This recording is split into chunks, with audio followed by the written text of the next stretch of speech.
overall appliance, which is something similar to wearing, let's say, a retainer. Okay. You had after braces, you would just sleep with that when you, each night.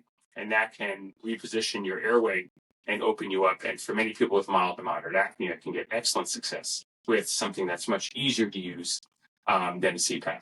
And many people prefer that. So far, if I heard you correctly, your advice to patients, don't wait, don't delay. There's other option for you. CPAPs are great. They might not be for you, but as great as they are, depending on what we're dealing with, what your diagnostic findings in your assessment, there's a lot of opportunities for them to address the underlying cause of the apnea and make sure they're on the right course of treatment and care.